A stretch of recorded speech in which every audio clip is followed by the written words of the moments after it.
वर्धते तमः इरगो हवे प्रजननम् अस्तु रसवीरगो सर्वगणकुसुमस्ताय आत्मशानि प्रजाशानि पशुशानि लोकसन्न्यभयशानि अग्ने प्रजां बहुलं करोतु वन्दं भयोरेतो अशमाशुधत्ता त्वमेव माता च पिता त्वमेव बन्धुश्च जगा त्वमेव विद्या द्रविणं त्वमेव सर्वं मम देवते आराधिक्यं जलेन शीतलीकरणं पुष्पे देवाभिवन्दनं स्वात्मानम् अभिवन्दनं च आराधिकग्रहणं करो संशोध्य मन्त्रपुष्पाञ्जलिः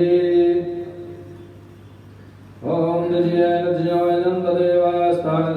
नन्ददेवास्तानधर्मान्याशन्नो देहागं महिमानः सचन्द्रपूर्वे शान्ध्याः सन्ति देवाः ॐ नारायणाय विद्महे वासुदेवाय धीमहि तन्नो विष्णुः प्रचोदयात् नानासुगन्धिपुष्पाणि यथा कालोद्भवानि च पुष्पाञ्जलिर्मया दत्तो गृहाण परमेश्वर पुराणपुरुषोत्तमाय नमः मन्त्रपुष्पाञ्जलिं समर्पयामि बोलिए भागवत भगवान की जय व्यास भगवान की सुखदेव भगवान की परीक्षित जी महाराज की नमः पार्वती पतये हर हर हर महादेव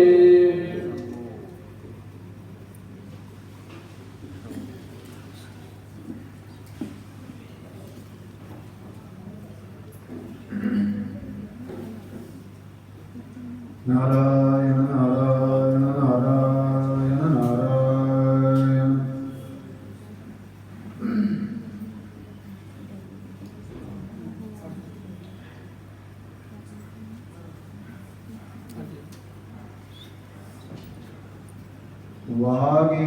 वागीशाद्यास्तु मनसः सर्वार्थानां उपक्रमे यं नत्वा कृतकृत्यास्तं नमामि गजाननम्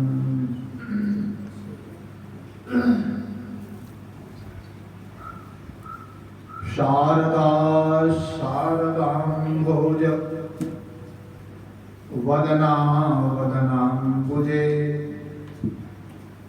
सर्वदा सर्वदास्माकं सन्निधिं सन्निधिं क्रियात्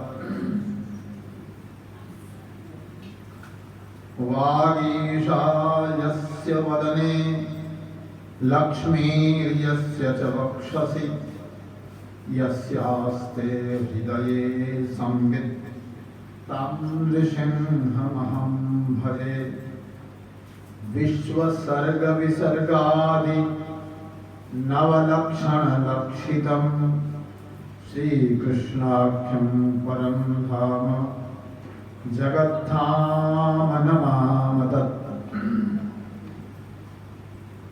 अस्ति स्वस्तरुणीकराग्रविगलत् कल्पप्रसूनाप्लुतं वस्तुप्रस्तुतवेणुनादलहरी निर्वाणनिर्व्याकुलम् स्रस्तस्रस्तनिबद्धनीविविलसद्गोपी सहस्रावृतम् हस्तन्यस्तनतापवर्गमखिलोदानं किशोराकृतिः बर्हापीडं नटवरवपुः कर्णयोः कर्णिकारं बिभ्रद्वासकनककपिशं वैजयन्तीं च मालाम् रन्ध्रान्वेणोदधरसुधया पूरयन् गोपवृन्दैर्वृन्दारण्यं स्वपदरमणं प्राविशद्गीतकीर्तिः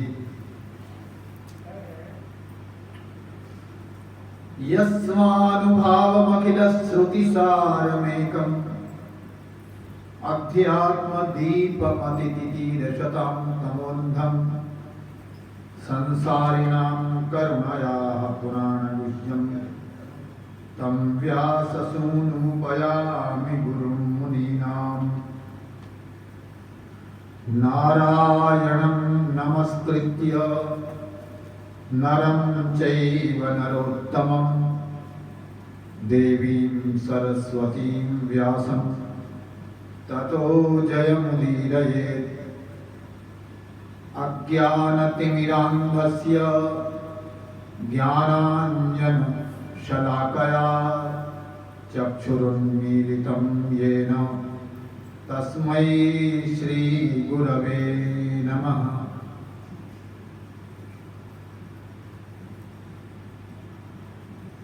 भगवान के वाङ्मय स्वरूप श्रीमद् भागवत को अपने हृदय में प्रतिष्ठापित करने की योग्यता प्रदान करने के लिए हम सब प्रेम से परमात्मा के नाम का उच्चारण करें। श्रीमन्नारायण नारायण नारायण, श्रीमन्नारायण नारायण नारायण, श्रीमन्नारायण नारायण नारायण, श्रीमन्नारायण नारायण नारायण, श्रीमन्नारायण नारायण नारायण, श्रीमन्नारायण नारायण नारायण, लक्ष्मी नारायण नारायण नारायण, लक्ष्मी नारायण नारायण नारायण, लक्ष्मी नारायण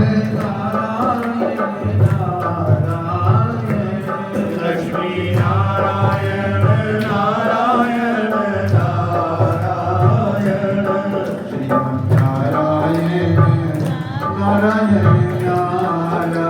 नारायण, श्रीमन्नारायण नारायण नारायण,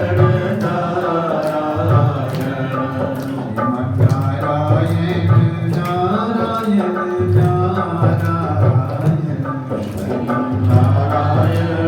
नारायण नारायण, बद्री नारायण नारायण नारायण, बद्री नारायण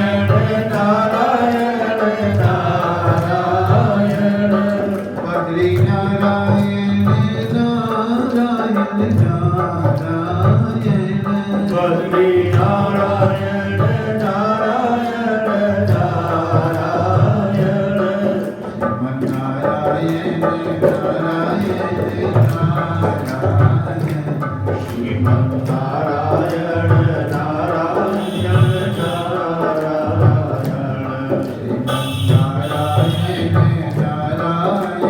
नारायण नारायण, श्रीमन्नारायण नारायण नारायण, श्रीमन्नारायण नारायण नारायण, भज मन नारायण नारायण नारायण, भज मन नारायण नारायण नारायण, भज मन नारायण नारायण नारायण, भज मन नारायण नारायण नारायण, श्रीमन्नारायण नारायण नारायण, श्रीमन्नारायण नारायण नारायण, श्रीमन्नारायण नारायण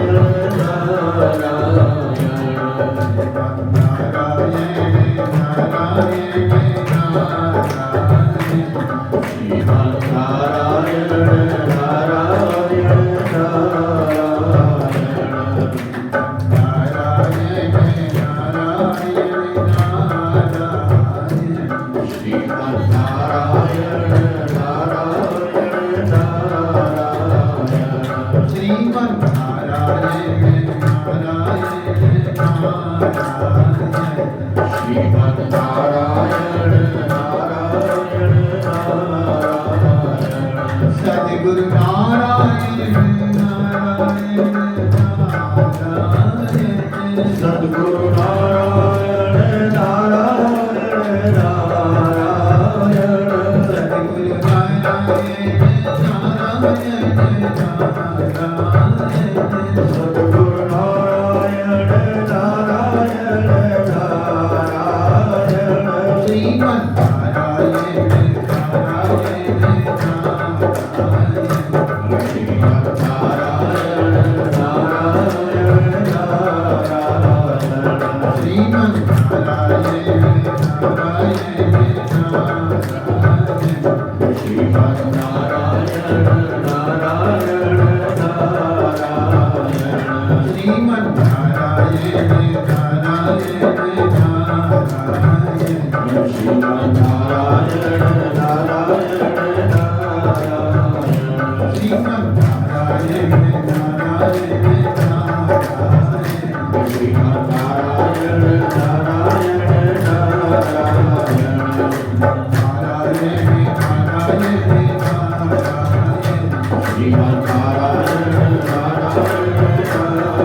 अपने पूर्वजों के पितृचरण के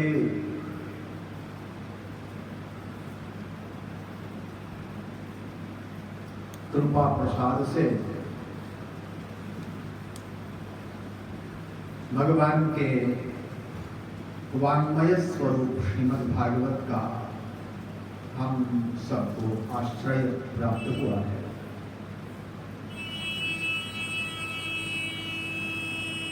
श्रीमद् भागवत के श्रवण वर्णन से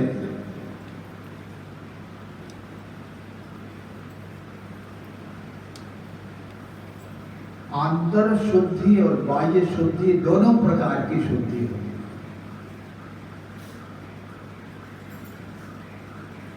कल के प्रसंग में आपने श्रीमद् भागवत के श्रवण वर्णन से आंतर शुद्धि कैसे होती है, अंतर शुद्धि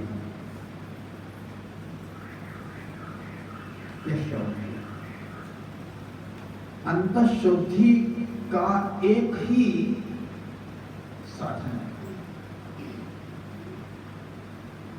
और वो साधन है भगवत प्रेम, भगवत भक्ति ही अंतःकरण की शुद्धि का एकमात्र साधन है।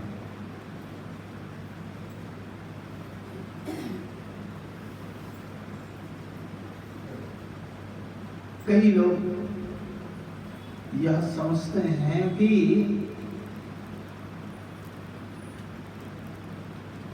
ज्ञान परमात्मा के वास्तविक स्वरूप के परिज्ञान से, आत्मज्ञान से अंतः शुद्धि होती है,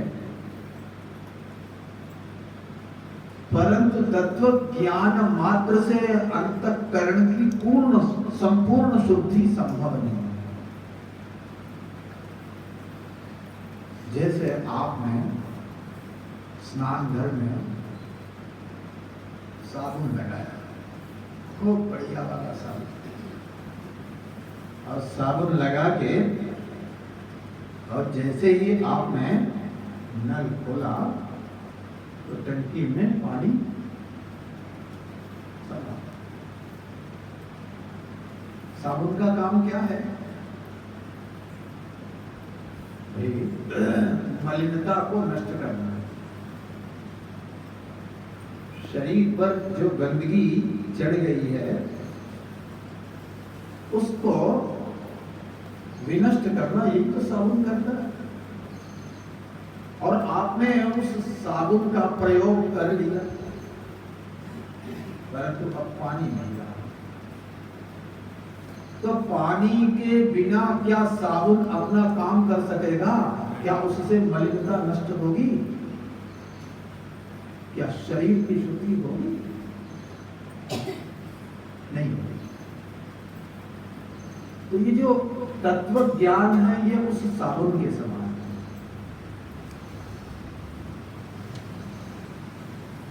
तत्व ज्ञान तो हो गया, किंतु भक्ति रूपी जल नहीं है, भगवत प्रेम रूपी जल नहीं है आपके हृदय हृदय में, आपके हृदय सरोवर में। भगवत प्रेम रूपी जल नहीं है यदि, तो वो साबुन जो है ना, जैसे साबुन लगा रह जाए और जल का प्रयोग ना किया जाए तो वो साबुन भी एक गंदगी बन जाएगा। उस साबुन भी मलिनता का कारण बन जाएगा और गंदगी की एक परत चढ़ेगी। ऐसे ही यदि भगवत प्रेम रूपी, भगवत भक्ति रूपी जल का प्रयोग नहीं है, योग नहीं है, और केवल ज्ञान ही ज्ञान है, तत्व ज्ञान ही ज्ञान है, तो क्या होगा? वो तत्व ज्ञान भी एक अभिमान का कारण बन जाएगा, मान का कारण बन जाएगा। हम तो बड़े ज्ञानी हैं। गोस्वामी जी महाराज कहते हैं ये ज्ञान मान विमत्त भव भय हरणि भक्ति न आदरी ते पाई सुर दुर्लभ पदादपि परत हम मिलकर। जो ज्ञान मान में मत वाले होकर कि हम तो ज्ञानी हैं, हम तो बड़े ज्ञानी हैं, और भगवत भक्ति को आदर नहीं देते हैं, भगवत भक्ति का प्रयोग नहीं करते हैं, अपने हृदय में भगवत प्रेम को, परम प्रेम को संस्थापित प्रतिष्ठापित नहीं करते हैं, ऐसे व्यक्तियों के हृदय में उदीयमान जो ज्ञान है, तत्व ज्ञान है, वो भी अहंकार का, अभिमान का कारण बन जाता है, जो अभिमान बहुत बड़ी गंदगी है। तो इसलिए ज्ञान बहुत अच्छी बात है, ज्ञान तो होना चाहिए, लेकिन ज्ञान भगवत प्रेम, भगवत भक्ति सहकृत होना चाहिए। और इसीलिए यहाँ पर आपने महात्मा के प्रसंग में कल आपने श्रवण किया, भक्ति महारानी के साथ में ज्ञान है। ज्ञान स्वतंत्र नहीं है, उसकी स्वतंत्र सत्ता नहीं है। वहां भक्ति महारानी के साथ ज्ञान और वैराग्य दोनों हैं। ज्ञान वैराग्य सुषुप्त हैं, प्रसुप्त हैं, अचेतन हैं और वृद्ध हैं, निर्बल दुर्बल पड़े हैं, और इसलिए भक्ति महारानी प्रसन्न नहीं है। भगवत कथा श्रवण से ज्ञान वैराग्य का पोषण होता है और भक्ति का तोषण होता है, और तो फिर ज्ञान वैराग्य भक्ति ये दोनों, ये तीनों जब हमारे हृदय में संपुष्ट होकर, संतुष्ट होकर प्रकट होते हैं, तो हमें हमारे जीवन का चरम लक्ष्य, परम लक्ष्य प्राप्त होता है। तो अंतःकरण की शुद्धि, अंतःकरण की शुद्धि भक्ति सहकृत ज्ञान में है। और इसीलिए गोस्वामी जी महाराज कहते हैं, प्रेम भगति जल बिनु रघुराई, प्रेम भगति जग बिनु प्रेम भगति जल बिनु खगराई प्रेम भगति जल बिनु खगराई आभ्यंतर मल कबहु न जाई आभ्यंतर मल कबहु न जाई। प्रेम भक्ति के जल के बिना अंतःकरण में जो मल है वह जाने वाला है। तो अंतःशुद्धि भक्ति के द्वारा। कौन सी भक्ति? परम प्रेम रूपा भक्ति। और वह परम प्रेम रूपा भक्ति का उदय परम प्रेम रूपा भक्ति का प्रादुर्भाव साधन भक्ति के द्वारा होता है। साध्य भक्ति है भगवान के चरण कमलों में आपका मन सर्वथा और सर्वदा के लिए संबद्ध हो जाए। परमात्मा के चरण कमलों में परम प्रेम का प्रादुर्भाव हो जाए, उदय हो जाए। ये जो परम प्रेम रूपा, देखो प्रेम तो आप बहुत से करते हो, बहुत लोगों से करते हो, बहुत वस्तुओं से करते हो, पैसे से भी करते हो, बच्चों से भी करते हो, मकान से भी करते हो, परिवार से भी प्रेम करते हो। भगवान के चरणों में केवल प्रेम से काम नहीं चलेगा, यहाँ तो परम प्रेम से काम। तो परमात्मा के चरण कमलों में जब परम प्रेम का उदय होता है तो उस परम प्रेम से सहकृत परम प्रेम के द्वारा जो ज्ञान उत्पन्न होता है, दासोहम दासोहम की प्रगाढ़ भावना से जो सोहम की भावना का उदय होता है,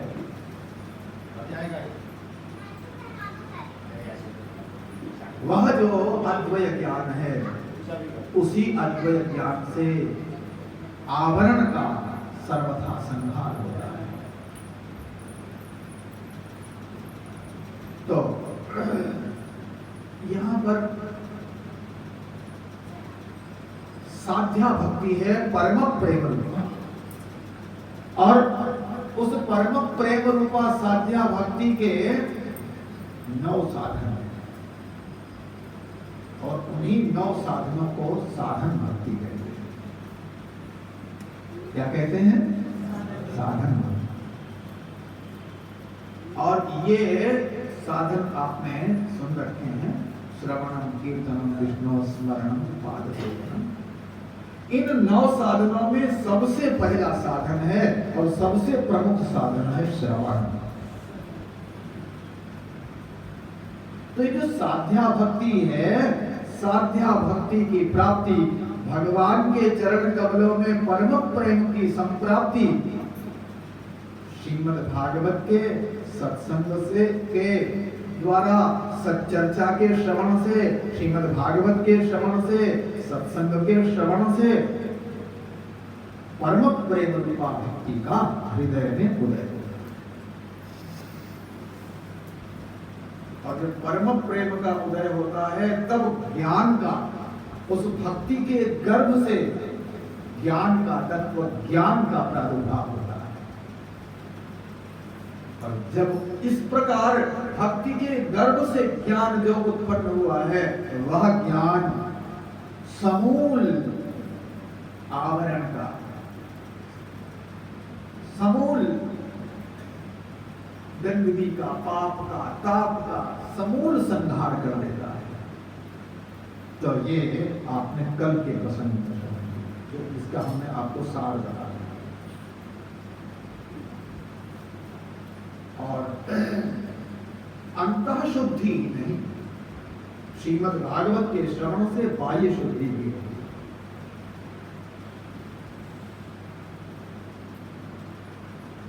जिन्हें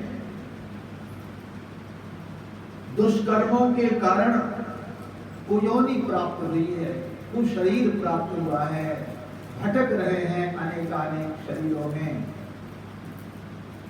वे श्रीमद् भागवत के श्रवण से समस्त पापों और तापों से मुक्त होकर भगवान नारायण के सारूप्य को संप्राप्त कर लेते हैं। चाहे कैसा भी भयंकर से भयंकर शरीर उन्हें अपने दुष्चरित्रों के कारण, पापों के कारण मिला हो, किंतु श्रीमद् भागवत के श्रवण वर्णन की महिमा के कारण महाराज वे उन कुशरीरों से, उन कुयोनियों से मुक्त होकर भगवान के नारायण के चतुर्भुज सारूप्य को प्राप्त करके समस्त पापों तापों से विमुक्त हो जाते हैं और वैकुंठ पद की प्राप्ति हो जाती है। और इस विषय में धुंधुकारी का प्रसंग है। कैसा पापी, आपने कथा सुन रखी, कितना पापी था, उसने कोई दुष्कर्म छोड़े नहीं। गोकर्णस्तु महाज्ञानी धुंधुकारी महाखला। श्री सूत जी महाराज कहते हैं गोकर्ण जी तो परम ज्ञानी थे और धुंधुकारी बहुत बड़ा दुष्ट था, दुराचारी। अपने जीवन में उसने कोई दुष्कर्म नहीं छोड़ा और अंत में वेश्याओं के द्वारा तो मारा गया, भयंकर प्रेत बना। गोकर्ण जी ने उसके लिए तीर्थ यात्रा करते हुए प्रत्येक तीर्थ में श्राद्ध किया। गया जी ने श्राद्ध किया, परंतु गया श्राद्ध से भी वो धुंधुकारी मुक्त नहीं हुआ, विशुद्ध नहीं हुआ। और जब गोकर्ण जी घर में आए और उन्हें वो धुंधुकारी अनेकों रूप दिखाने लगा, अनेकों रूपों में, कभी सिंह के रूप में, कभी भैंसे के रूप में, कभी हाथी के रूप में, तो कभी अग्नि के रूप में, अनेक रूपों में अपने भयंकर स्वरूप का दर्शन कराने लगा। तो गोकर्ण जी समझ गए अयम कश्चित दुर्गति का पुरुष, ये तो कोई दुर्गति को प्राप्त व्यक्ति और नहीं। और जैसे ही उन्होंने तीर्थ से लाए हुए जल का उसके ऊपर अभिषेचन किया और तभी उन्होंने कहने लगा, भैया हम आपके भाई धुंधुकारी, अहम भ्रातापदीयोस्मि धुंधुकारी नामक। गोकर्ण जी को बड़ा आश्चर्य हुआ, तुम धुंधुकारी, ये प्रेत का शरीर, ऐसा भयंकर शरीर तुम्हें कैसे मिला? भैया हमारे कुकर्मों की कोई गिनती नहीं, हमने कितने दुष्कर्म किए हैं, कितने पाप। गोकर्ण जी ने कहा, हमने तो तुम्हारे लिए श्राद्ध किया, गया में पिंडदान किया, फिर भी तुम मुक्त नहीं हुए। धुंधुकारी बोला, गया श्राद्ध शते नापि मुक्ति में न भक्त। आपने तो एक बार श्राद्ध किया, गया जी में सैकड़ों श्राद्ध हमारे लिए कर लो तो भी हम मुक्त होने वाले हैं। बहुत आश्चर्य।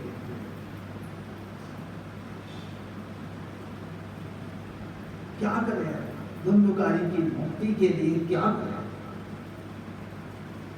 विचार करने लगे, अनेक शास्त्रों का आलोडन करने लगे। जब स्वयं की समझ में नहीं आया तो वेद के शास्त्रज्ञ ब्राह्मणों को बुला के विनम्रता पूर्वक उनके चरणों में प्रणत होते हुए प्रश्न किया कि हमारा भाई धुंधुकारी प्रेत के शरीर से कैसे मुक्त होगा, क्या साधन है?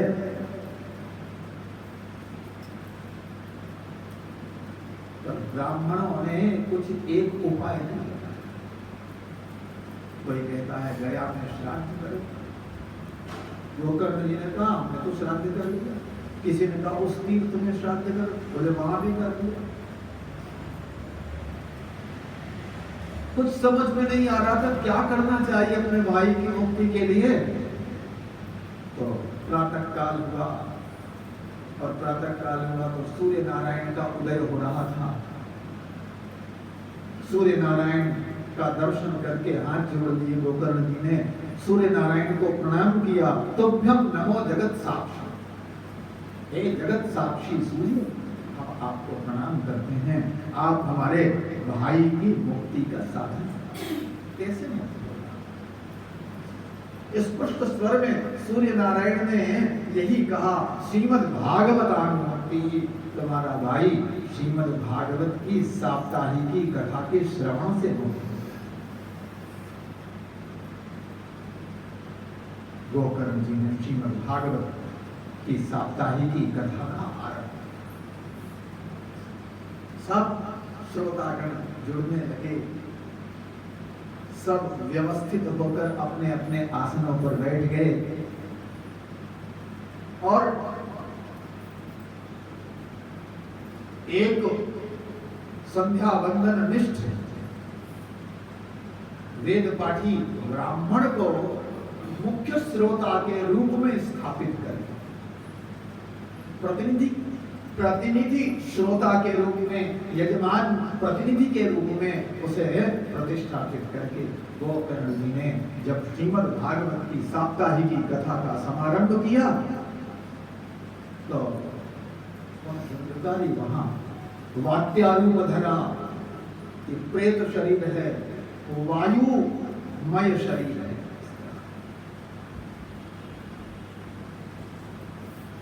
अब वायु कहीं ठहर नहीं सकती, हवा कहीं नहीं रुक सकती, कहाँ रुके, कैसे रुके, क्या साधन है? या तो वो किसी शरीर में उसका आवेश होता है, प्राणों के माध्यम से, क्योंकि प्राणवायु तो बाहर जाती है हम लोग, और प्राणवायु बाहर जाती है तो उसी प्राणवायु के साथ वो जो वायु शरीर वाला व्यक्ति है, जिसका वायुमय शरीर है, वो प्राणवायु का सहारा लेके और उसके सहारे भीतर प्रवेश कर जाता है और यही आवेश होता है। उस प्रेत का आवेश होता है, भूत प्रेत का आवेश आ जाता है। बोलो वृंदावन बिहारी लाल की जय हो।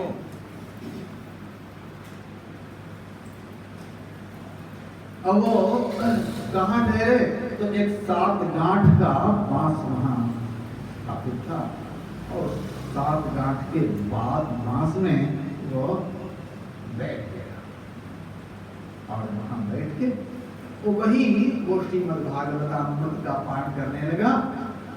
आप महाराज पहले दिन बांस की पहली गांठ फटी और दूसरे दिन दूसरी, तीसरे दिन तीसरी, सप्त ग्रंथि विभेदनम, 7वें दिन 7वीं ग्रंथि का भेदन हुआ और धुंधकारी प्रेत के शरीर से मुक्त होकर भगवान श्रीहरि के चतुर्भुज सारूप्य को प्राप्त करके वहां सबके सामने प्रकट हो गया और उसको लेने के लिए वैकुंठ से भगवान के पार्षद बना विमान।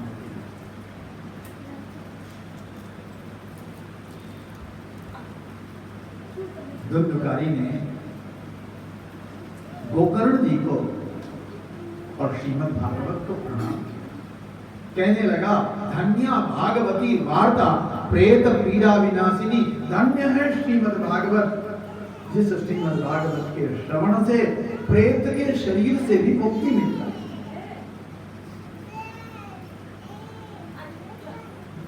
धुंधकारी ने कहा, अस्थि स्तंभम स्नायुबद्धम मांस शोणित लेपितम चर्मावनद्धम दुर्गंधम पात्रम मूत्र पुरीश।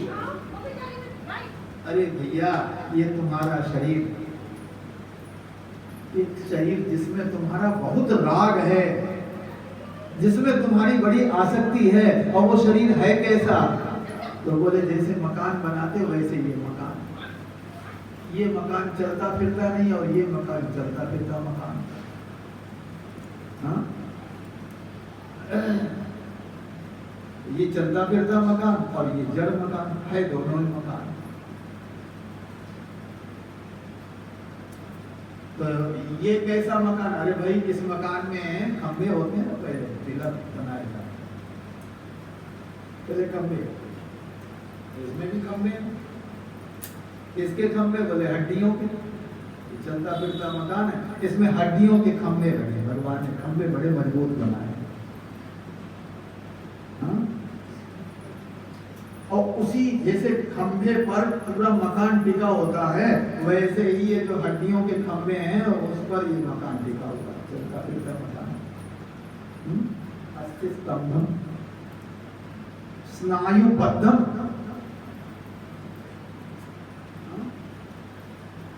और जैसे इसको सरिया और तार से बांधते हैं, प्लेन जब पड़ती है तो सरिया से तार से उसको कसते हैं, बांधते हैं।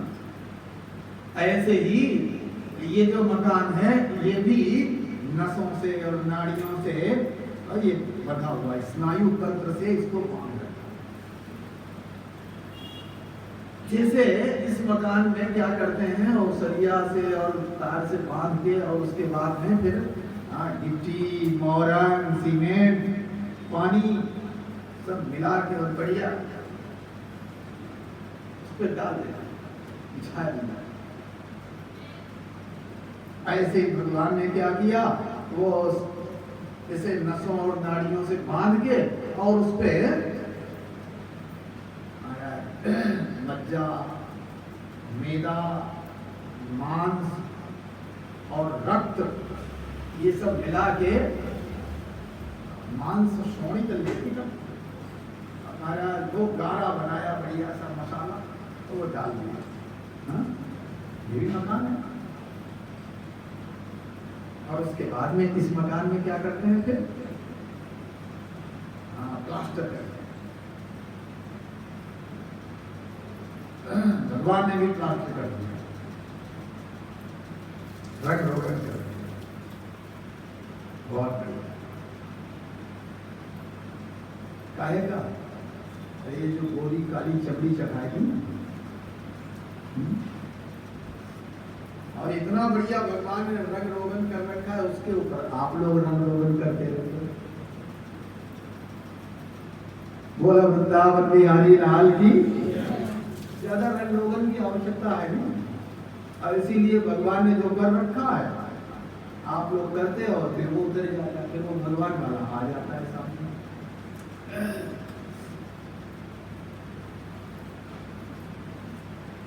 चर्मावनद्धम दुर्गंधम पात्रम मूत्र पुरीशय।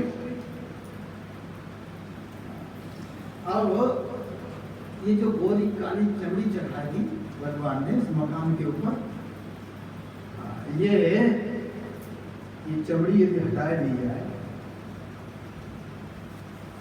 तो आपको हाथ में डंडा रखना पड़ेगा। यदि ये चमड़ी हटा दी जाए तो जिस मकान पर आपने बहुत अभिमान कर रखा है, मैं इतना सुंदर, मैं इतना गोरा, मैं इतना अच्छा, महाराज दंडक ग्रह, आंख में हर समय डंडा रखना पड़ेगा, कहीं कोई गिद्ध न नोच ले जाए, कहीं कोई कुत्ता न उठा ले जाए। हाँ, दंडक ग्रह वारे, ऐसा बढ़िया है। ये तो भगवान ने अच्छा किया जो कम से कम गोली काली चमड़ी चढ़ाई दी, हाँ? सुरक्षा हो गई उससे। तो चर्मावनद्धम दुर्गंधम। अच्छा, इस मकान में रहता है सामान, फ्रिज है, कूलर है, एसी है, टीवी है ना? इस मकान में रहता है सामान। तो ये जो है, जो भगवान का बनाया हुआ ये जो मकान है, इसमें क्या रखा है, बोले दुर्गंधम पात्रम मूत्र पुरीशय हो। इसमें हमारा मल मूत्र, ये गंदगी, सारी गंदगी इसमें भरी पड़ी है। हाँ? ये सब सामान यही है इसमें, जिसमें तुमने कूड़े के ढेर पर बैठ गए ना, एक व्यक्ति कूड़े के ढेर पर बैठ गया जाके, और कूड़े के ढेर पर बैठा तो दूसरा व्यक्ति आया टोकरी लेके, कूड़ा लेके, और उसने टोकरी उसके ऊपर उड़ेल दी। तो वो गुस्साने लगा, अरे भाई आपने हमारे ऊपर कूड़ा क्यों फेंका? उसने कहा हमारा क्या दोष, आप कूड़े के ढेर पर बैठे क्यों? भाई आप कूड़े के ढेर पर बैठे और हमने कूड़ा डाल दिया तो इसमें हमारा दोष नहीं। यहाँ से हटो, अच्छे स्थान में बैठो जाके। तो हम लोग भी कूड़े के ढेर पर बैठे। ये जो कूड़े का ढेर है शरीर, इसको हमने मैं और मेरा मान लिया। किसी को मेरा मेरा मैं।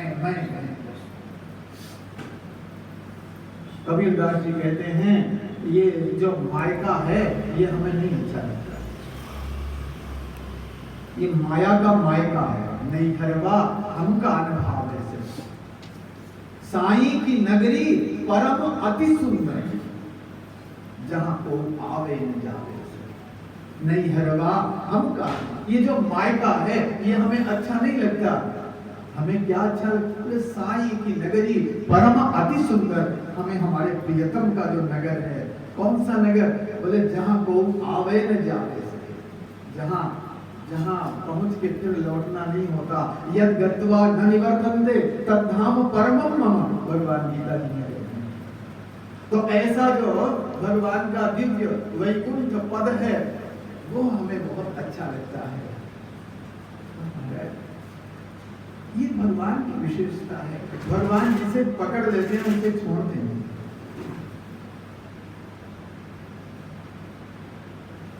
भगवान और तो सब कर सकते हैं, और तो करतुम अकर्तुम अन्यथा करतुम है भगवान, लेकिन भगवान के धाम में जो एक बार चला जाए, जो एक बार भगवान के धाम में पहुंच जाए, तो भगवान उसे निकाल नहीं सकते। ये भगवान नहीं कर सकते।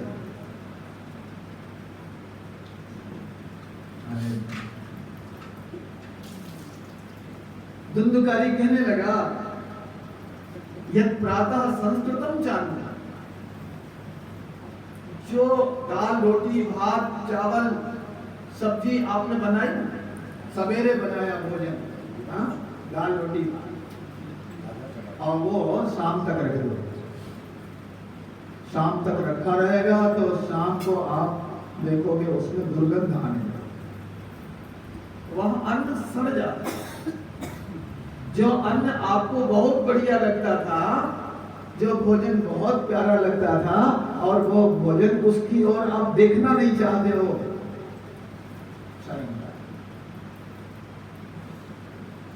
और उसी अन्न से बना है ये शरीर। जब वो अन्न नहीं टिकता है, वह भोजन नहीं टिकता है, तो उस भोजन से निर्मित शरीर भला कहां टिकने वाला। ऐसा नश्वर शरीर, ऐसे विनाशी शरीर को प्राप्त करके जिसने अविनाशी को प्राप्त करने का प्रयास नहीं किया, उसके जीवन को धिक्कार है, बेकार है उसका शरीर, दुर्विकारी।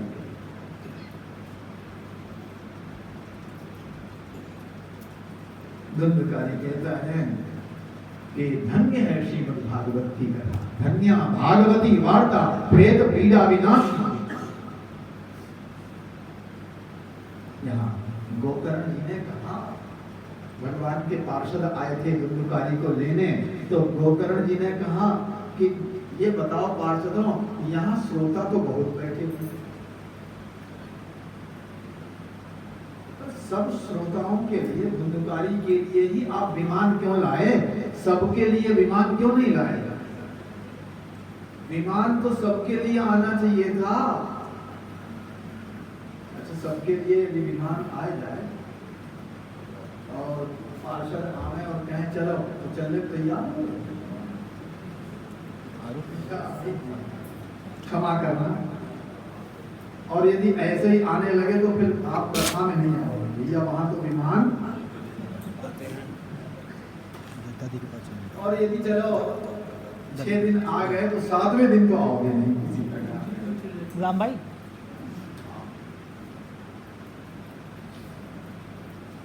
ये घर पर टक जाओ, देखो देखो सारी गंदी है। गोकर्ण जी ने श्रोता बहुत हैं, पर सबके लिए विमान क्यों नहीं आया? ये धुंधुकारी के लिए ही विमान क्यों आया? दादी की बात। विमान का अर्थ है विगत मान, विमान का अर्थ है मान राहित्य। जब आप भगवान की कथा का श्रवण करते हो तो आप में फिर मान नहीं रहता है, शरीर का अभिमान नहीं रहता। आप कितने धनी हो, आप कितने ज्ञानी हो, आप कितने तपस्वी हो, आप कितने विद्वान हो, आप कितने बुद्धिमान हो, ये मान सबके साथ है। बुद्धि के साथ भी मान, धन के साथ भी मान, ये मान गुमान सबके साथ जुड़े हुए हैं।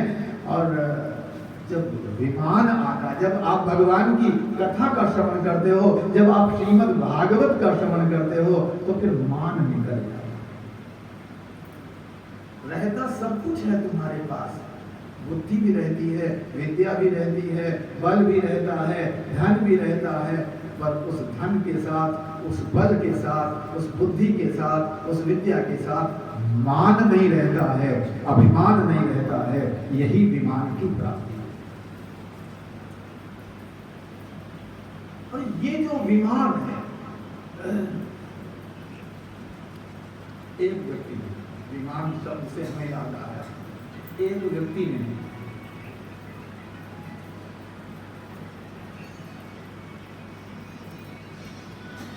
बड़ी भारी कड़ाही पड़ी थी,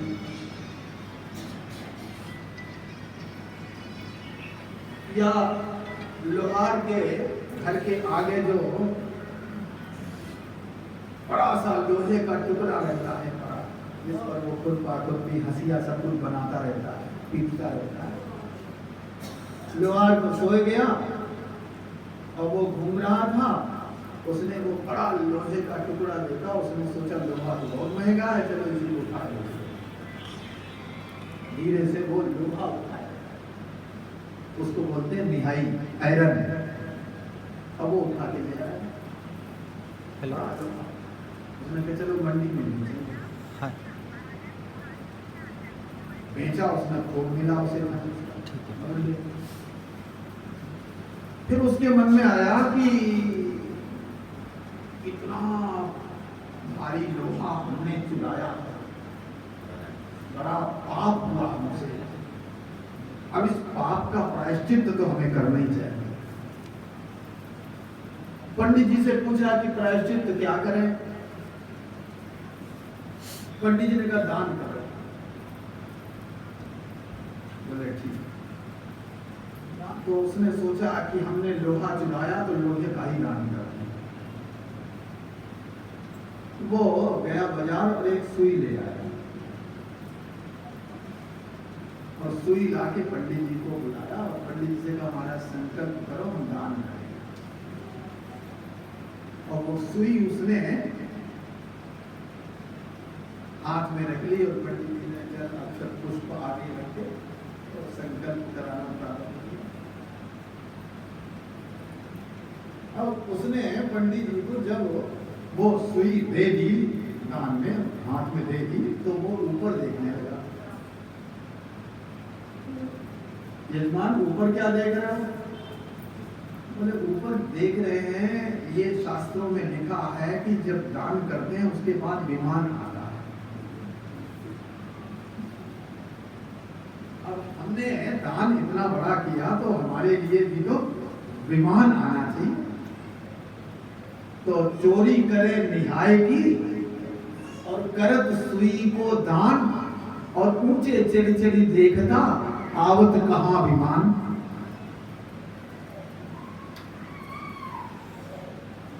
तो भाई ऐसे विमान आने वाला नहीं है। विमान का अर्थ विगत मान।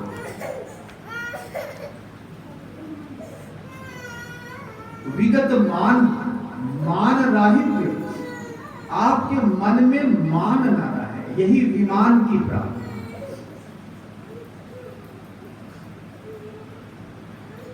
विगत मान। तो अब यहां प्रश्न ये हुआ, गोकर्ण जी ने कहा कि सबके लिए विमान क्यों नहीं आया?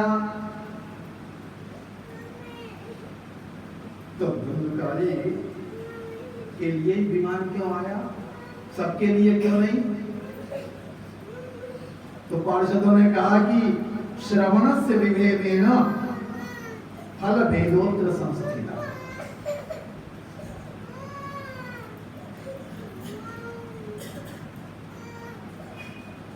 श्रवण के भेद से फल में भेद। देखो, श्रवण के संपूर्ण फल की प्राप्ति कैसे होती है, उसके कुछ नियम होते हैं। सबसे पहला नियम है विश्वासो गुरु वाक्य, गुरु जी के वचनों में विश्वास हो।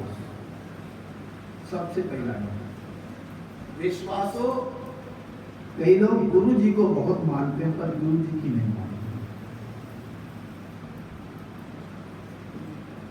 माला भी पहनावेंगे, पूजा भी खूब करेंगे, दक्षिणा भी देंगे, सब कुछ करेंगे, लेकिन गुरु जी की बात नहीं मानेंगे। गुरु जी को मानेंगे। तो सबसे पहले विश्वासो गुरु वाक्य, गुरु जी के वचनों में पूर्ण विश्वास। और दूसरा नियम स्वस्मिन दीनत्व भावना। ये महात्मा में वर्णन है श्रवण के फल की।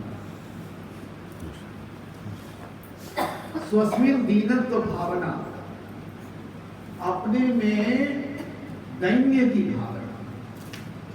ये नहीं कि अरे ये तो बालक है, ये क्या सुनाना है, और ये तो सब हमने पहले से सुन रखा है, कोई नई बात है।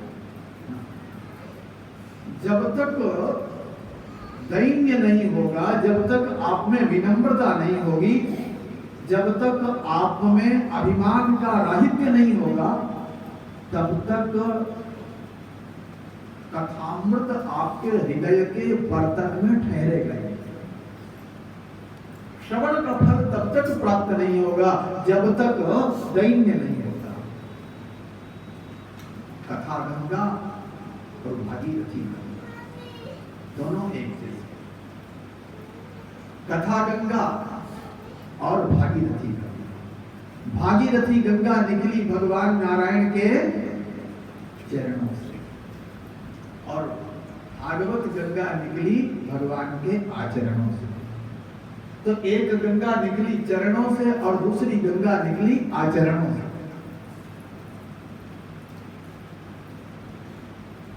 एक गंगा भगवान के मुख से प्रकट हुई और दूसरी गंगा भगवान के चरणों से।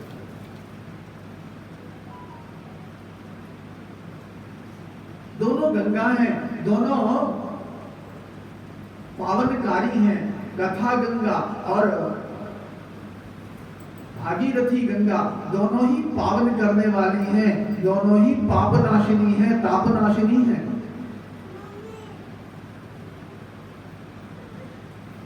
किंतु और दोनों में एक जैसा सादृश्य भी है। देखो, एक व्यक्ति गंगा स्नान करने गया, और गंगा स्नान करने गया तो वो उसने कहा कि हम उतरेंगे नहीं, सीढ़ियों से नीचे नहीं जाएंगे। स्नान तो करना चाहता है पर सीढ़ियों से नीचे वो उतरना नहीं चाहता है। ऐसा व्यक्ति क्या भागीरथी गंगा में डुबकी लगा सकता है? नहीं। यदि भागीरथी गंगा में गोता लगाना है तो आपको सीढ़ियों से नीचे उतरना पड़ेगा। इसी प्रकार इस भागवत गंगा में यदि आप गोता लगाना चाहते हो, यदि आप इसमें स्नान करना चाहते हो, तो आपको सीढ़ियों से नीचे उतरना पड़ेगा। ये जो अभिमान का ऊंचा पहाड़ है, ये जो अभिमान का उच्च शिखर है, जिस पर चढ़कर आप स्वयं को सर्वोच्च समझने लगे हो, सबसे बड़ा मानने लगे हो, जब तक उस अभिमान के सर्वोच्च शिखर से जब तक आप नीचे नहीं उतरते हो, तब तक आपको भागवती गंगा में अवगाहन करने का सुअवसर प्राप्त होने वाला। इसलिए वैसे तो देखो, हमारे यहाँ वक्ता को ऊपर बिठाते हैं, श्रोता नीचे बैठते हैं। ये हमारे सनातन धर्म की परंपरा है। श्रोता नीचे और वक्ता ऊपर। वैसे बड़ा श्रोता होता है, वक्ता बड़ा नहीं होता।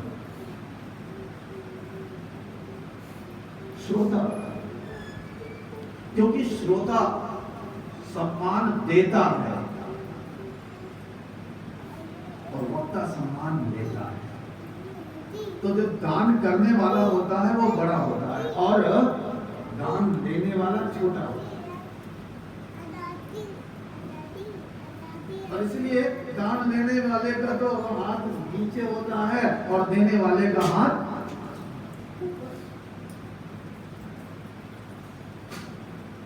और दान देने वाला अभिमान कर ले कि हम तो दान देने वाले हैं, तो महाराज वो भी नीचे हो जाए। अभिमान नहीं करना। तो वक्ता सम्मान लेता है इसलिए वो छोटा, श्रोता सम्मान देते हैं इसलिए वो बड़े, और इसलिए भी बड़े हैं कि उन्होंने स्वयं नीचे बैठकर वक्ता को सम्मान दिया, स्वयं अमानी होकर वक्ता को मान देते हैं, तो वो बड़े हैं। और वैसे भी वक्ता चौकी पर बैठता है तो वो हुआ चौकीदार, श्रोता जमीन पर बैठे तो वो हुए जमींदार।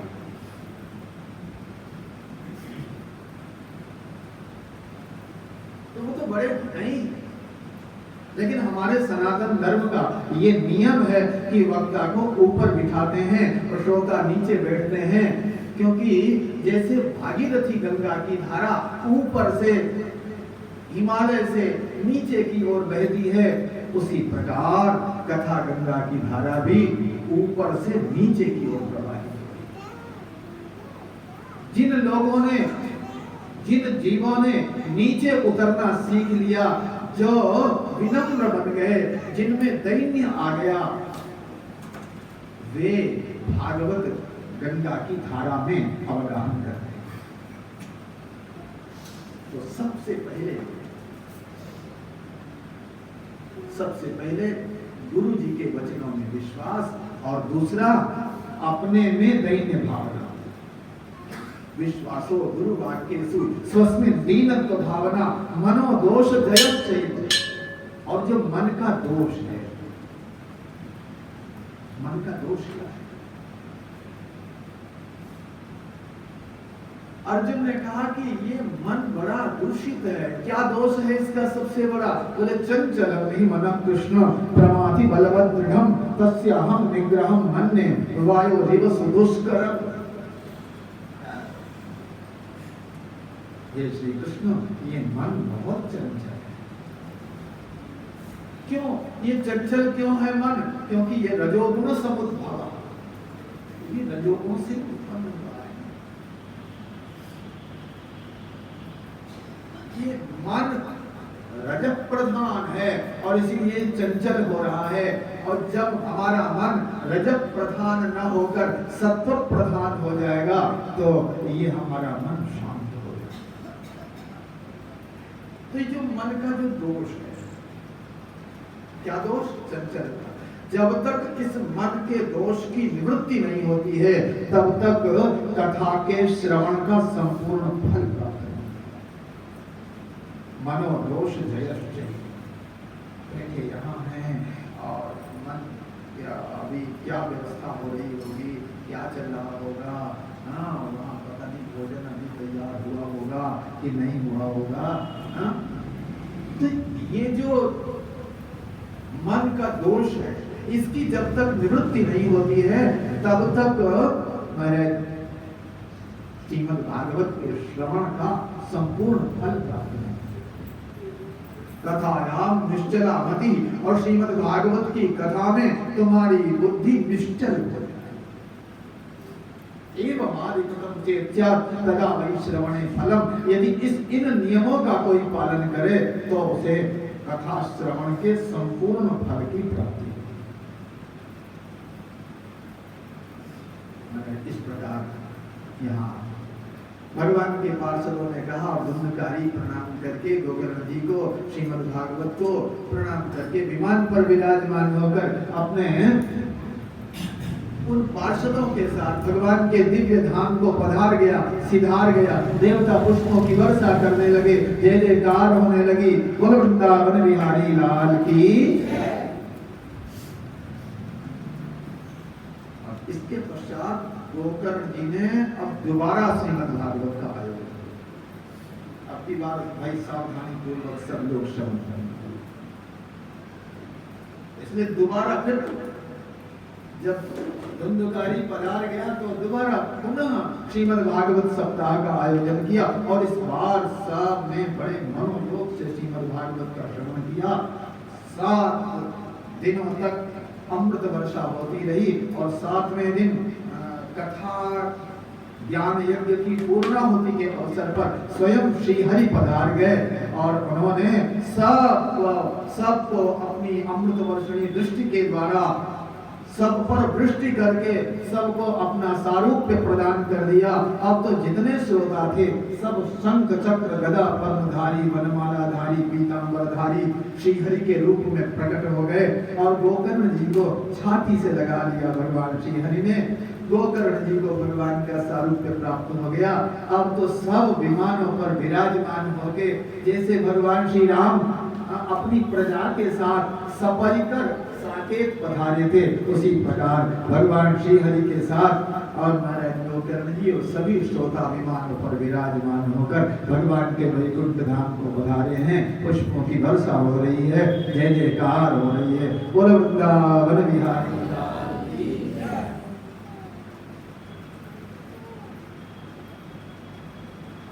श्रीमद् भागवत सप्ताह का श्रवण कैसे करें, विधि का 6ठे अध्याय में बड़े विस्तार से वर्णन है और इस वर्णन में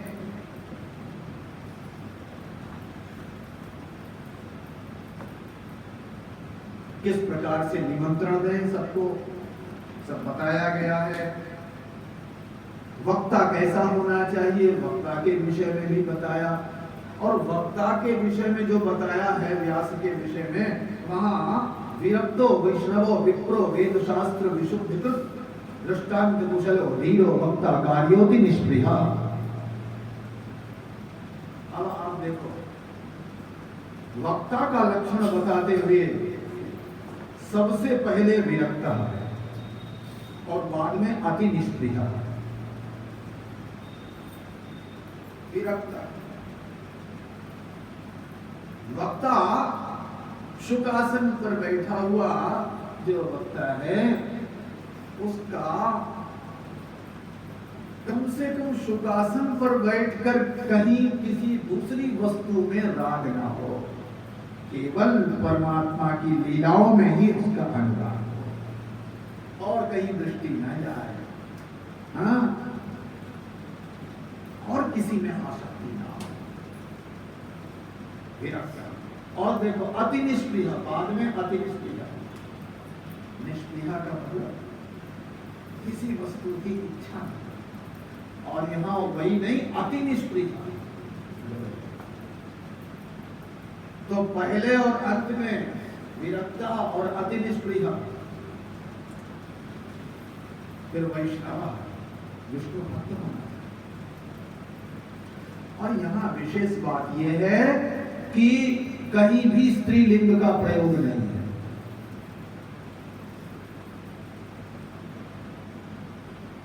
विरक्तो वैष्णवो, यहां जितने भी शब्द हैं वक्ता के लिए प्रयुक्त है उन सब में पुल्लिंग का ही प्रयोग किया गया है। यदि स्त्री भी श्रीमद् भागवत के प्रवचन की अधिकारिणी होती तो यहां स्त्रीलिंग का प्रयोग निश्चित रूप से किसी न किसी शब्द में तो करते चिसूत जी, परंतु यहां कहीं भी इस श्लोक में जो वक्ता के लक्षण जिसने बताए हैं महात्मा में, वहां कहीं भी स्त्रीलिंग का किसी शब्द में प्रयोग नहीं किया गया है। इससे भी यह सिद्ध होता है कि श्रीमद् भागवत के वाचन प्रवचन की स्त्री अधिकारी नहीं है। प्रवचन कर सकते हैं, प्रवचन कर लें, लेकिन व्यासासन पर बैठकर श्रीमद् भागवत के प्रवचन की अधिकारी नहीं। बोलो वृंदावन बिहारी लाल की। एक बात दूसरी बात यह है कि श्रीमद् भागवत में जितने भी वक्ताओं का वर्णन है उसमें कहीं भी स्त्री का वर्णन नहीं। सूत जी, सुखदेव जी,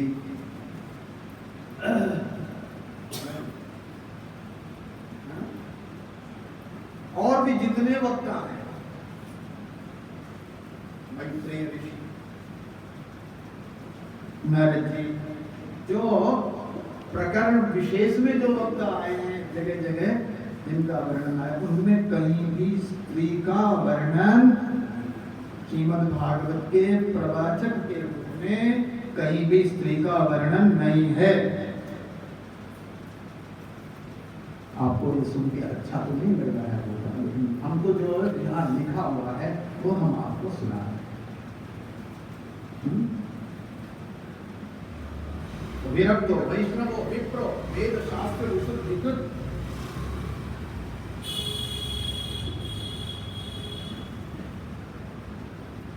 और यहाँ वैष्णव शब्द है, बाद में वैष्णव का अर्थ है वैष्णवोत्र सविज्ञेयो या विष्णोर मुख उच्यते। यहाँ वैष्णव शब्द से उसे कहा गया है जो भगवान विष्णु का मुख है। और भगवान विष्णु का, विराट परमात्मा का मुख कौन है? श्रुति कहती ब्राह्मणों से मुखमासीत बाहु राजन्य कृता। विराट पुरुष का, विराट परमात्मा का मुख है ब्राह्मण, इसलिए वैष्णव शब्द से यहाँ ब्राह्मण को लिया गया है ना? इसलिए ब्राह्मण ही व्यासासन पर बैठने का अधिकारी है, इससे सिद्ध होगा।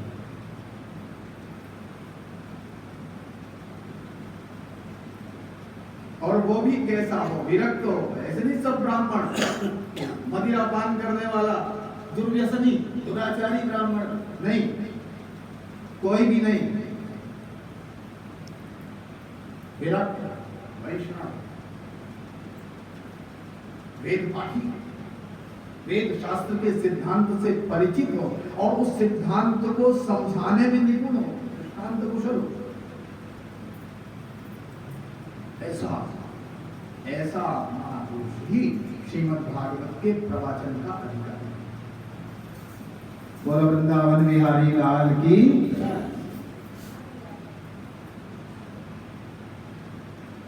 और कैसे श्रवण करना चाहिए उसका बड़े विस्तार से वर्णन है और लिखा हुआ है। वक्त्रा क्षौरम प्रकर्तव्यम दिनादर्भात। वक्ता को क्षौर एक दिन पहले ही करा लेना चाहिए। हाँ, तो ये आप छूट रहे हो, कोई बात नहीं, श्रोता के लिए कोई बात नहीं है। हमारे यजमान महोदय तो स्वतंत्र हो गए, तो ठीक है, तो वक्ता के लिए है। वक्ता क्षौरम लेकिन है सबके लिए, यजमान के लिए। वक्ता क्योंकि व्रताप्तय बाद में है, जो व्रत की संपन्नता के लिए, तो वो व्रत जिसने ले रखा है, खाली वक्ता ने थोड़ी ले रखा है, जिसने ले रखा है उन सबको क्षौरम प्रकर्तव्यम दिनादर्भात। एक दिन पहले ही क्षौर कर दे, 7 दिनों तक क्षौर ना करे। वक्त्रा क्षौरम प्रकर्तव्यम दिनादर्भात व्रताप्तय। और किस प्रकार से पूजन करें, भोजन के विषय में भी बड़े विस्तार से लिखा है कि भाई घृतपान घी पी के रहो। बोले घी इतना कहाँ मिलेगा, शुद्ध इतना कहाँ मिलेगा? तो बोले दूध पी के रहो। बोले दूध भी शुद्ध नहीं मिलता है, तो ऐसा करो फलाहारेण वा भाव्यम, फलाहार करके ही रहो। ये भी संभव नहीं है, तो एक भुक्ते न वा पुनः, तो एक बार भोजन कर लो। बोले हमें तो डॉक्टर साहब ने बताया रखा है कि लीवर पर ज्यादा जोर न पड़े, थोड़ा थोड़ा खाओ, कई बार खाओ। कोई बात नहीं, 10 बार बोलेंगे, हाँ, लेकिन उतना ही करो जितने से कुंभकर्ण की पत्नी तुम्हारे सिर पर न सवार हो जाए। कथा श्रवण में जिस ढंग से बाधा न हो, विघ्न उपस्थित न हो, इस प्रकार का आहार करना चाहिए। तमोगुणी रजोगुणी पदार्थों का त्याग करने का, जिनसे तमोगुण की वृद्धि हो, जिनसे रजोगुण की वृद्धि हो, व्रत काल में ऐसे पदार्थों का सेवन न करें।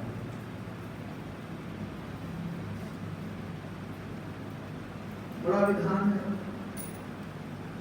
ब्रह्मचर्य का पालन करें और आधा सुक्ति, नीचे शयन करें, पत्तल में भोजन करें, पत्रावल्याम से भोजन, ये सब दिखा। इस प्रकार से नियमों का पालन करते हुए श्रीमद् भागवत सप्ताह का श्रवण करें। ये विधि विधान, एक तो देखो आप वैद्य जी ने कहा कि गर्म पानी से ये दवाई ले लेना। अब गर्मी का मौसम है, बड़ा भयंकर गर्मी, पसीना टपक रहा है और ऐसे में गर्म पानी तो अच्छा लगता नहीं है। आपने कहा कि नहीं नहीं गर्म नहीं, फ्रिज वाले पानी से, तो ठंडा ठंडा पानी और उससे आपने दवाई ले ली। तो दवाई का थोड़ा सा गुण तो आपके शरीर में आवेगा, लेकिन संपूर्ण गुण की उपलब्धि, संपूर्ण गुण की प्राप्ति, रोग की निवृत्ति ठंडे पानी से जो औषधि ली है आपने, उससे संभव नहीं होगी। तो वैद्य जी ने जैसे बताया, जिस ढंग से बताया है औषधि सेवन को, उस ढंग से यदि आप औषधि सेवन करते हो तो आपको औषधि सेवन के संपूर्ण फल की प्राप्ति होती है। इसी प्रकार नियमों का पालन करते हुए जब आप व्रत करते हैं, जब आप सप्ताह का श्रवण करते हैं, तो आपको सप्ताह श्रवण के संपूर्ण फल की प्राप्ति होती है। बोलो वृंदावन बिहारी लाल की।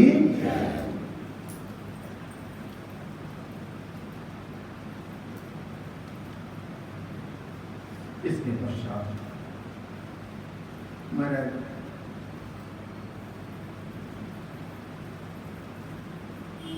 सूत जी महाराज कहते हैं, असारे संसारे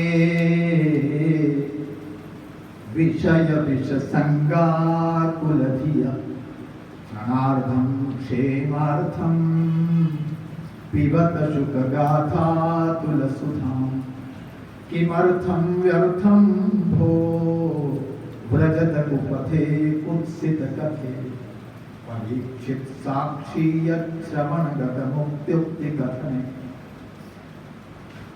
ये असार संसार है और इस असार संसार में विषय विष पीकर तुम मतवाले हो रहे हो। एक क्षण के लिए आओ श्रीमद् भागवतामृत का पान करो, मुक्त हो जाओगे इस संसार के ताप से, पाप से। बोले कोई मुक्त हुआ? हाँ, क्यों नहीं। परीक्षित साक्षी श्रवण गत मुक्त्युक्ति कथन। परीक्षित है गवाह, उन्होंने श्री सुखदेव जी के श्रीमुख से श्रीमद् भागवत का श्रवण किया तो वे मुक्त हो गए। तुम भी यदि एक क्षण के लिए श्रीमद् भागवतामृत का अपने कर्ण पुटों से पान करोगे तो तुम भी मुक्त हो जाओगे। बहुत सुंदर महात्म्य का प्रसंग है। 2-4 बार संकीर्तन कर लेते हैं, इसके पश्चात आगे का श्रवण करते हैं। जय राधे जय राधे, जय श्री कृष्ण बोलो श्री राधे।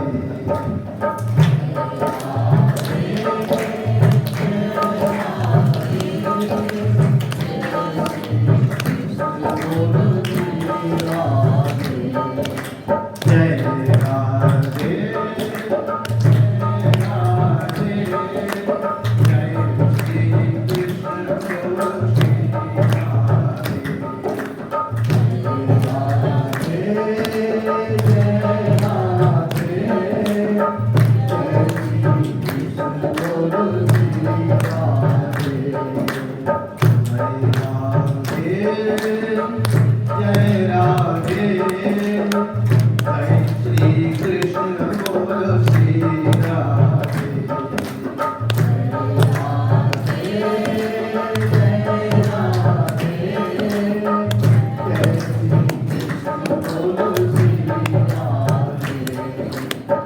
जय श्री कृष्ण बोलो श्री राधे। जय श्री कृष्ण बोलो श्री राधे। जय श्री कृष्ण बोलो श्री राधे। जय श्री कृष्ण बोलो श्री राधे। जय राधे जय राधे। जय श्री कृष्ण बोलो श्री राधे। जय राधे जय राधे। जय श्री कृष्ण बोलो श्री राधे। जय राधे जय राधे। जय श्री कृष्ण बोलो श्री राधे। जय राधे जय राधे। जय श्री कृष्ण बोलो श्री राधे। जय राधे जय राधे। जय श्री कृष्ण बोलो श्री राधे। जय राधे जय राधे। जय कृष्ण बोलो श्री राधे। जय श्री कृष्ण बोलो श्री राधे। जय श्री कृष्ण बोलो श्री राधे। जय श्री कृष्ण बोलो श्री राधे। जय श्री कृष्ण बोलो श्री राधे। जय श्री कृष्ण बोलो श्री राधे। जय श्री कृष्ण बोलो श्री राधे। जय श्री कृष्ण बोलो श्री राधे। जय श्री कृष्ण बोलो श्री राधे। जय राधे जय राधे। जय श्री कृष्ण बोलो श्री राधे। जय राधे जय राधे। जय श्री कृष्ण बोलो श्री राधे। जय राधे जय राधे। जय श्री कृष्ण बोलो श्री राधे। जय राधे जय राधे। जय श्री कृष्ण बोलो श्री राधे। जय राधे जय राधे। जय श्री कृष्ण बोलो श्री राधे।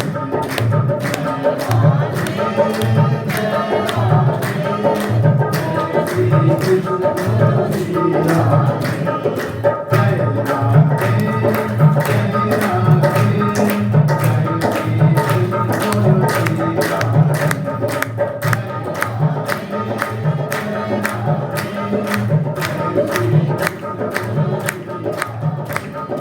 जय श्री कृष्ण बोलो श्री राधे। जय श्री कृष्ण बोलो श्री राधे। जय श्री कृष्ण बोलो श्री राधे। जय श्री कृष्ण बोलो श्री राधे। जय श्री कृष्ण बोलो श्री राधे। जय श्री कृष्ण बोलो श्री राधे। जय श्री कृष्ण बोलो श्री राधे। जय श्री कृष्ण बोलो श्री राधे। जय राधे जय श्री कृष्ण बोलो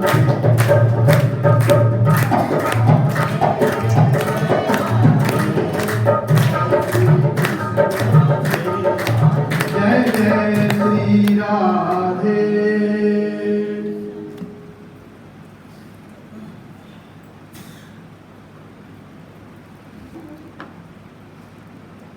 श्री गोपाल कृष्णाय नमः। जन्माद्यस्य यतोन्मयादितरतश्चार्थेष्वभिज्ञस्वराट् तेने ब्रह्मनिधाय आदिकवयो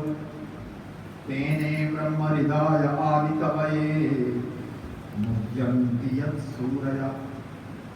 तेजो वारिमृगां यथा विनिमयो यत्र त्रिशर्को मृषा धाम्ना स्वेन सदा निरस्तकुहकं सत्यं परं धीमहि।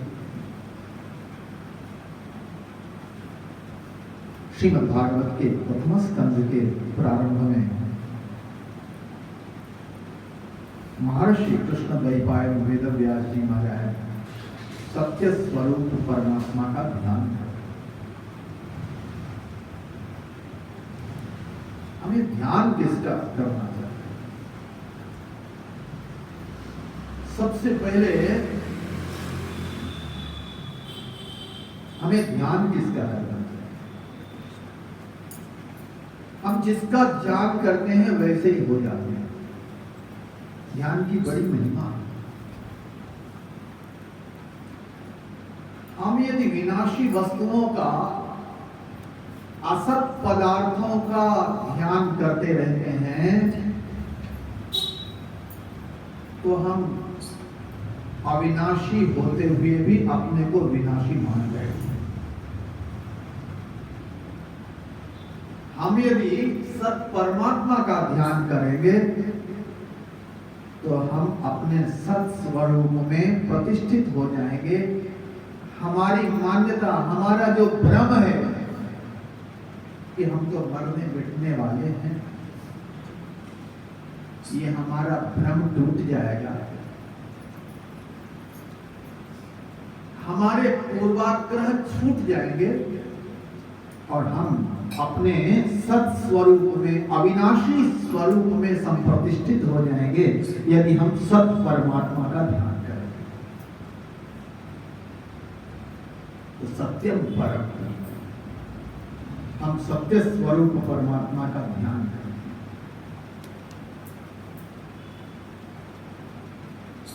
वो परमात्मा सत्य है,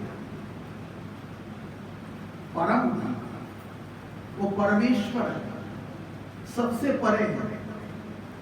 मन से, बुद्धि से, इंद्रियों से, विषयों से सबसे परे, सबके प्रकाशक है। सबकर परम प्रकाशक जो ही राम अनादि अवधपति सब, जो सबके प्रकाशक। ऐसे सत्य स्वरूप परमात्मा का हम ध्यान करते हैं, जिनसे ये सारा संसार उत्पन्न होता है, जिनमें ये सारा विश्व स्थित है और जिनमें अंत में इस विश्व का विलय हो जाता है। जो जड़ नहीं, चेतन है।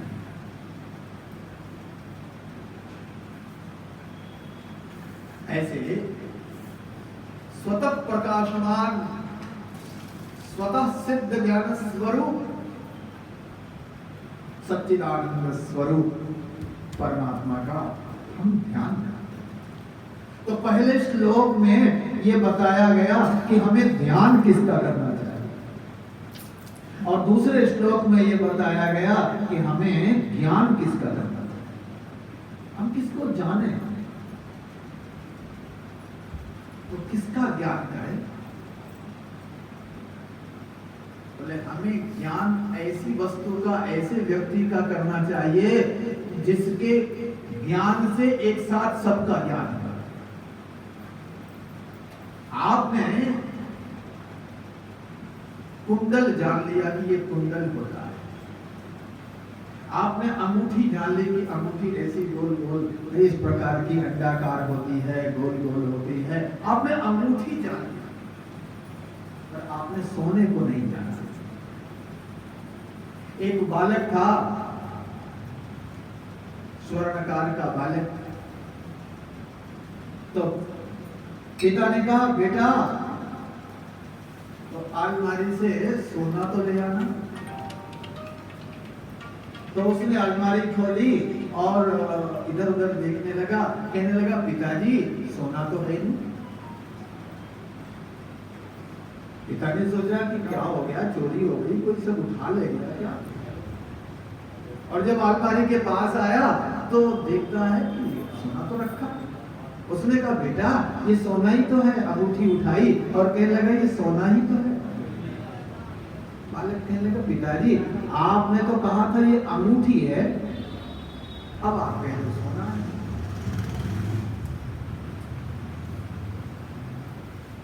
पिता ने हार हाथ में लिया और कहा बेटा देखो ये सोना है। बालक ने कहा नहीं पिताजी आपने तो कहा था ये हार है, अब आप कहते हो सोना है। तो बालक हार तो जानता था, अंगूठी जानता था, कुंडल जानता था, पर उसे सोने का अता पता नहीं था और इसलिए उसका ज्ञान अधूरा था। आपने एक आकार को समझ लिया कि ये मनुष्य है, ये पशु है, ये पक्षी है।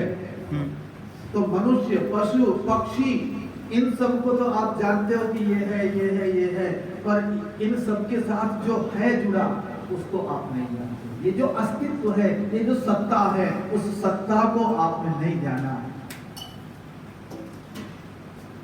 ये एकस्मिन् विज्ञाते सर्वं विज्ञातम्, जिस एक के ज्ञान से सबका ज्ञान हो जाए उसको जान लो तो आपका ज्ञान अधूरा नहीं रहेगा, आपके ज्ञान में पूर्णता है। तो किसका ज्ञान करें? बोले वेद्यम वास्तव मत्र वस्तु शिव, वास्तव वस्तु का ज्ञान।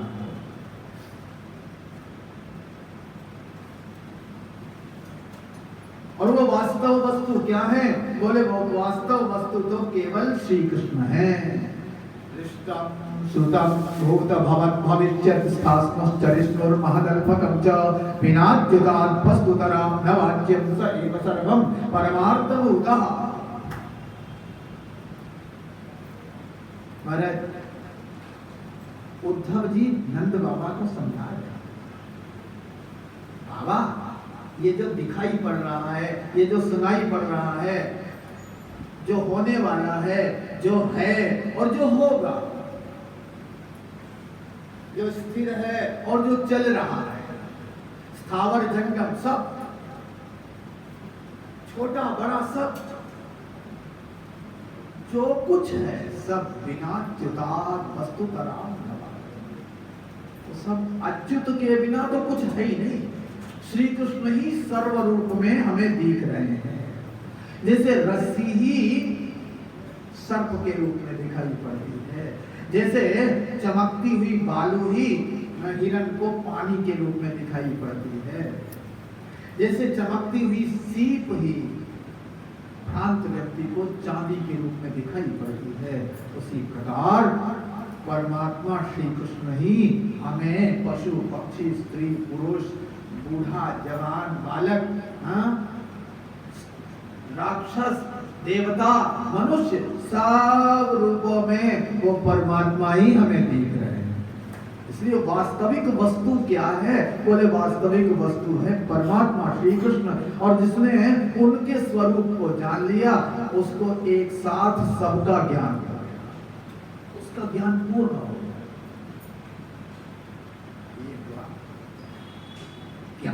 ज्ञान हमें किसका करना चाहिए? बोले परमात्मा का। अधिकारी कौन है श्रीमद् भागवत का? बोले जिसमें मत्सर नहीं है, ऐसा सत्पुरुष ही श्रीमद् भागवत के श्रवण वर्णन का अधिकारी। मत्सर का अर्थ है मेरे समान दुनिया में और कोई नहीं है, इस प्रकार की जो भावना है उस भावना को, ऐसी वृत्ति को बोलते हैं मत्सर। और जो मत्सर से रहित सत्पुरुष है वही श्रीमद् भागवत के श्रवण वर्णन का अधिकारी है। विषय क्या है? बोले अत्र परमः धर्मः निरूप्यते। श्रीमद् भागवत में परम धर्म का निरूपण किया गया है। परम धर्म किसे कहते हैं? बोले जिस धर्म के आचरण से परमात्मा के चरण कमलों में प्रीति होती है, जिस धर्म के आचरण से परमात्मा के वास्तविक स्वरूप का ज्ञान होता है, उस धर्म को कहते हैं परम धर्म। और ऐसे परम धर्म का श्रीमद् भागवत में निरूपण किया गया है। यही विषय है, अधिकारी विषय संबंध, प्रतिपाद्य प्रतिपादक भाव संबंध है। और प्रयोजन क्या है श्रीमद् भागवत का? बोले प्रयोजन एक ही है। पहले तो बताया